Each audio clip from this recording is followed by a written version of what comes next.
अस्सलाम वालेकुम, मैं हूं बशर शहज़ाद। आप देख रहे हैं बशर शहज़ाद यूट्यूब चैनल।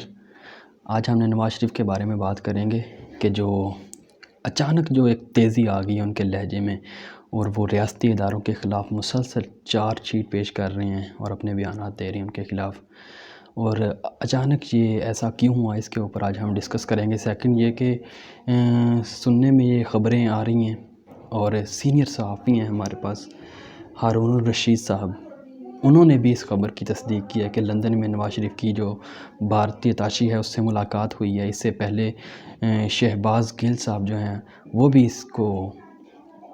इसकी तस्दीक कर चुके हैं। इसके ऊपर आज हम बात करेंगे और किस तरह से नवाज़ शरीफ साहब जो डिफरेंट कंट्रीज़ के सियासतदान हैं और जो मिलिट्री के इंटरनेशनल लेवल पे जो लोग हैं उनसे मिलते हैं और किस तरह से अपनी बेगुनाही साबित कर रहे हैं और कह रहे हैं कि पाकिस्तान ने मेरे ऊपर सियासी मुकदमात बनाए हुए हैं। इसके ऊपर आज हम डिस्कस करेंगे, लेकिन उससे पहले आप तमाम दोस्तों से रिक्वेस्ट है कि चैनल को सब्सक्राइब करें ताकि आने वाले नए मामलात के ऊपर जो भी वीडियो हो वो आप तक बआसानी पहुंचती रहें। लेकिन इस सबसे पहले मैंने आपसे बात करनी एज़ ए पाकिस्तानी। इस मुल्क ने नवाज़ शरीफ साहब को 3 दफ़ा प्राइम मिनिस्टर इलेक्ट किया, उनके ऊपर एतबार किया, उनको गवर्नमेंट दी, रियासती इदारों ने इनके ऊपर एतबार किया। लेकिन नवाज़ शरीफ साहब इसके बदले में क्या दे रहे हैं? बाहर बैठ के हमें ये बता रहे हैं कि हमने अमेरिका की टेक्नोलॉजी यूज़ की, उनका मिसाइल हमने वहाँ से उठाया और फिर उसको रियासती इदारों ने बनाया। क्या आप बताना चाह रहे हैं नवाज़ शरीफ साहब? आप अपनी करप्शन को बचाने के लिए इस हद तक चले गए हैं कि जो पाकिस्तान के राज होते हैं, जो पाकिस्तान के इदारे आपके ऊपर एतमाद करके आपको बताते हैं और ये अमानत होते हैं कि आप इसको अपने सीने में रखेंगे और दमे मर्द आप इसको साथ ले जाते हैं। आपको पहले वज़ीर आज़म नहीं है, इससे पहले भी बहुत से आए, लेकिन उन्होंने तो कभी ऐसी कोई बात नहीं की। दुनिया में ऐसे होता है। सदर बराक ओबामा, उसने जिस तरह से अफ़गानिस्तान में कार्रवाई की वो आपके सामने है, और जो उससे पहले थे बुश, जिस तरह से उन्होंने एक इल्ज़ाम लगाया केमिकल वेपन का इराक़ के ऊपर और तबाह किया उसको, उन्होंने आज तक नहीं रीज़न बताई क्या रीज़न थी। तो ये एक नेशनल जो सीक्रेट्स होते हैं ये आप कैसे बता सकते हैं? इस मुल्क ने आपको क्या नहीं दिया? सिर्फ आप अपनी करप्शन के दिफा में ये सब कुछ कर रहे हैं। आप अपने केसेस का दिफा नहीं कर रहे हैं। पाकिस्तान आए, अपनी केसेस का दिफा करें, क्यों नहीं आते? इस मुल्क ने आपको क्या नहीं दिया, लेकिन आप उस मुल्क के साथ क्या कर रहे हैं? याद रखिएगा कि पाकिस्तान हमेशा रहेगा। ना तो जनरल कमर जावेद बाजवा ने हमेशा रहना है, ना इमरान ख़ान ने, और ना ही आपने, ना शहबाज शरीफ ने। ये मुल्क हमेशा रहेगा। प्रायोरिटी जो होनी चाहिए वो आपकी सबसे पहले पाकिस्तान, बाद में कुछ और। एज़ ए पाकिस्तानी मैंने ये बात करनी थी और मैंने की। अब ज़रा आ जाते हैं इनकी वजह क्या है कि अचानक इनके बयानात में तेज़ी क्यों आई है। जब इनको पता चला कि जब मोहम्मद ज़ुबैर ने मुलाकात की आर्मी चीफ़ से और इनको कोरा जवाब जब आया उधर से कि कुछ नहीं बनेगा और ये अदालतों के काम है और बाकी जो सियासी मामलात हैं वो पार्लियामेंट में हल किए जाएंगे, तो जैसे नवाज़ शरीफ साहब को पता चला तो इन्होंने कहा अब तो अदालतें मतलब काम करना शुरू कर देंगी। अब जो अदालतें हैं उन्होंने तो मतलब कि जो केसेस आएंगे वो तो निपटाने हैं। पिछले दिनों आपको याद होगा कि सुप्रीम कोर्ट ऑफ पाकिस्तान के जो चीफ़ जस्टिस हैं उन्होंने कहा था कि जो अदालतें हैं, एहतसाब अदालत की, नैब की अदालतें हैं, उनकी तादाद बढ़ाई जाए। जिसके बाद वज़ीर आज़म इमरान ख़ान, उन्होंने इस पे पेशरफ्त की और जो हमारे पास लॉ मिनिस्टर हैं उनको ये हिदायत जारी की कि इसके बारे में जो है मुशावरत की जाए। बाबर अवान से मुशावरत की उन्होंने, बड़ा स्ट्रॉन्ग इस पे रिस्पॉन्ड किया जनाब वज़ीर आज़म इमरान ख़ान ने, और अब जो है इसके ऊपर मुकम्मल तौर पर काम शुरू हो चुका है। और इत्तलात के मुताबिक 4 से 5 हफ़्तों में 60 जजेस की जो है वो तैनाती हो जाएगी اور یہ جو کیسز ہیں، ایک کیس کی باری 15 دن بعد آتی ہے یا 10 دن بعد آتی ہے، وہ مسلسل سنے جائیں گے اور ان کا فیصلہ 4 سے 5 ماہ میں ہو جائے گا۔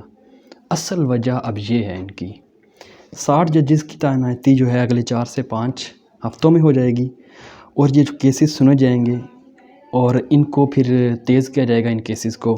اس کے بعد آگے بھی جو 4 سے 5 جو نیکسٹ ویک ہیں، جب یہ مکمل ہو جائے گی 60 ججز کی تعیناتی، اور ان کو جو پروونس لیول کے اوپر چیف جسٹس صاحب ہیں، جیسے لاہور ہائی کورٹ اور کراچی ہائی کورٹ، اسی طرح سے خیبر پختونخوا کی جو ہائی کورٹ ہیں ان کے جج صاحب، اور بلوچستان، وہ ان کو مطلب کہ اوپر دیکھیں گے، اوپر لیول پہ ہیڈ وہ ہوں گے اور نیچے یہ لوگ ہوں گے۔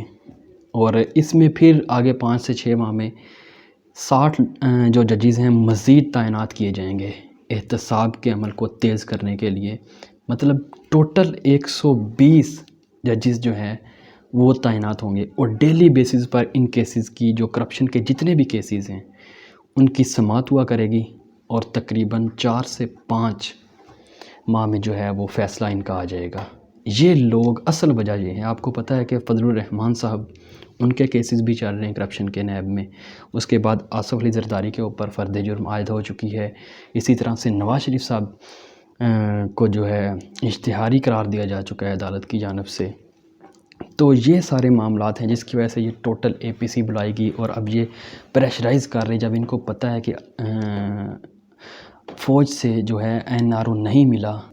یہاں پہ میں ایک چیز نوٹ کرنا چاہوں گا کہ لوگ بڑا کویسچن اٹھا رہے تھے عمران خان صاحب کے، کیونکہ اگر یہ جو گورنمنٹ عمران خان صاحب کی آئی ہے اقتدار میں، تو اس کا ایک ہی نعرہ تھا کہ وہ احتساب کا نعرہ تھا۔ اب یہ جو ہے اس کا عملی طور پر ہمیں نظر بھی آ رہا ہے کہ اس طرح سے، جیسے میں نے آپ کو بتایا کہ 120 ججز کی تعیناتی ہو رہی ہے، اور اس کو ایک میننگ فل احتساب بنایا جا رہا ہے، اور نیکسٹ 4 سے 5 جو مہینے ہیں ان میں ان کیسز کا فیصلہ بھی آ جائے گا۔ تو ایک میننگ فل ٹوٹل جو ہے احتساب اب ہونے جا رہا ہے اس ملک میں۔ امید کرتے ہیں کہ یہ جو ہے احتساب کمپلیٹ ہو۔ اب ذرا آ جاتے ہیں نواز شریف صاحب کی جو ملاقات ہوئی ہے انڈیا کے ملٹری اتاشی سے۔ یہ دعویٰ کیا ہے ہارون الرشید، جو کہ 92 کے سینئر صحافی بھی ہیں، اس سے پہلے جو شہباز گل صاحب ہیں وہ بھی دعویٰ کر چکے ہیں کہ انہوں نے اس سفارت خانے میں ملاقات کی، ڈیفرنٹ جو جگہ بتائی جا رہی ہے وہاں پہ۔